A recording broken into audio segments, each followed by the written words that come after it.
Guys, welcome to Real Classic Film Reviews and welcome to a classic horror movie review of 1986's The Fly, starring Jeff Goldblum, John Getz and Geena Davis. Now, this was directed by David Cronenberg and it's the gory, gloopy and quite tragic tale of a brilliant scientist who invents a teleportation device, but an experiment goes all sorts of wrong when a fly enters the pod as well. Now, he's initially enhanced, but he soon undergoes a grotesque transformation into a human-insect hybrid.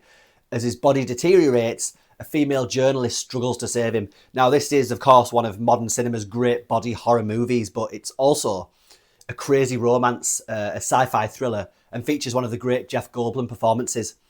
Let's take a look. I don't know what you mean.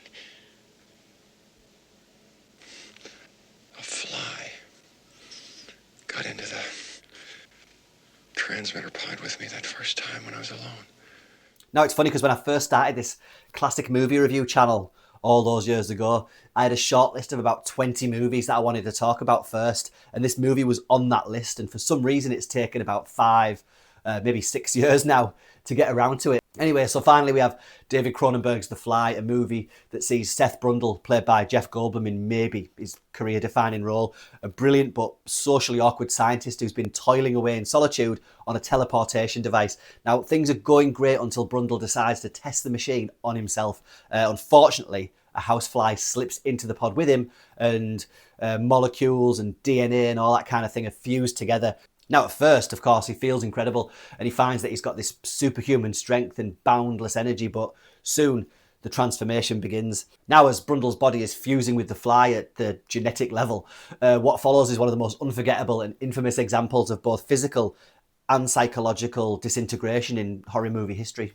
Now, thankfully, to facilitate all of this, we have Jeff Goldblum rising to the challenge. He gives Brundle his trademark quirky puppy dog energy, certainly at the beginning. But then, as the mutations progress, Goldblum doesn't just rely on makeup effects. The way he alters his voice, his posture, the way he holds his body, he does this thing where he shrinks into himself whilst exploding outwards all at once, if that makes any sense. And of course, we have a young Geena Davis. Again, this was basically her breakout role. It's easy to forget how important her and Goldblum's relationship is here, because I think when people talk about The Fly, they mostly talk about those gross special effects, but the movie does have a lot of heart. There's a sad tragedy to be found here that's believable. The pair have great chemistry, unsurprising since I think Davis and Goldblum were a couple in real life at the time. And even though Davis's character is horrified by what's happening to him, she never really sees him as just a monster, even in that infamous final act. Speaking of which, Cronenberg doesn't shy away from bleakness here without spoiling too much, though if you're watching this, I'm assuming you know what you're in for. The final act is brutal in the best possible way. You see, I'm not sure there's ever been a more deserving Oscar than the one dished out to the two guys who did the makeup here. I'm convinced that a modern version of this would 100% use CGI for Brundle's transformation. If for some reason you're only used to seeing CGI creatures from the mid-90s onwards, then The Fly is about to blow your eyes out of your body, because here every stage of Brundle's transformation is a practical tactile makeup / animatronic effect, and it's so effective that I can't actually show much of it here because I don't want to make you ill or upset YouTube's delicate sensibilities. Oops. Suffice to say, you get a front row seat for all of the grotesque details. There's skin pulsating and erupting, teeth falling out, fingernails peeling away one by one, as Goldblum's human form collapses entirely and we're left with Brundlefly, this awesome but quite horrifying puppet creation that somehow manages to still act like Jeff Goldblum. Now, if you're a Cronenberg fan, then none of this will be news to you. One of, if not the master of body horror. He loves the horror of the flesh, of biology gone haywire. The Fly's a natural progression in his filmography, from films like Shivers and The Brood to Scanners and Videodrome. And he's got a clear love for the paranoia of disease and the clashing of humans and technology. The Fly is one of his most accessible movies, and it's my personal favourite Cronenberg movie. It's also maybe up there with The Dead Zone of the movies of his where the metaphor is pretty much impossible to miss. I'm not sure if this was intentional, but at the time of the movie's release, the AIDS epidemic was beginning to be headline news and public fear over the disease was a real thing.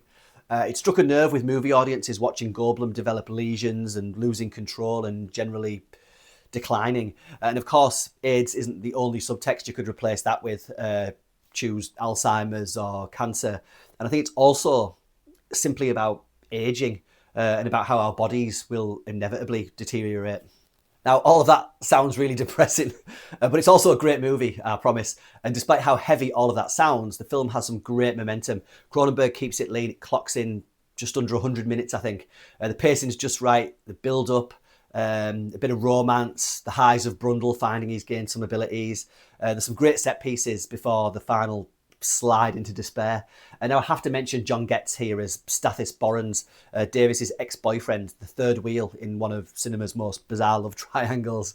And I also mention him because he's called Stathis Borans. Honestly, the character names in The Fly are one of its greatest assets. Seth Brundle, Stathis Borans, Veronica Quaife. Love it. Now, I don't think this is really comparable to the 1958 original, which I've also reviewed here on the channel. Suffice to say, it's worth noting how radically different Cronenberg's approach is here. The earlier films are brilliantly pure camp sci-fi.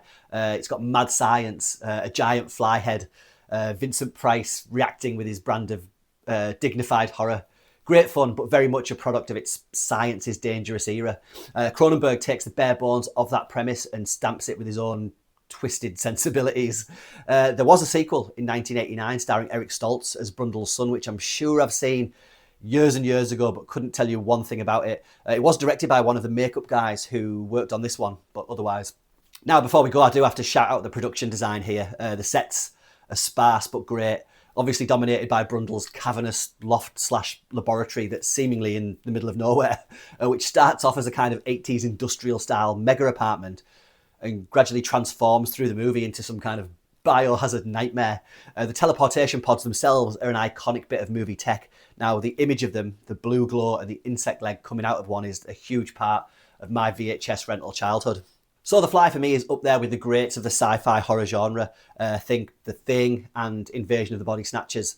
Even Aliens, which was released the same year. Now, I do have to say, for all its guts and goop, the movie is also frequently hilarious thanks to some vintage classic Goldblum. And in an era where we're all hyper-aware of health and contagion, 40 years after its release, The Fly is more relevant than ever. It's a love story wrapped in a monster movie, a tragedy disguised as science fiction, and a body horror nightmare that doubles as a spotlight on the effects of disease. Go check it out. I don't want to! I'm afraid! Don't be afraid. No. Be afraid. Be very afraid. Who's this? Oh, I forgot to tell you, I live with my mother, too.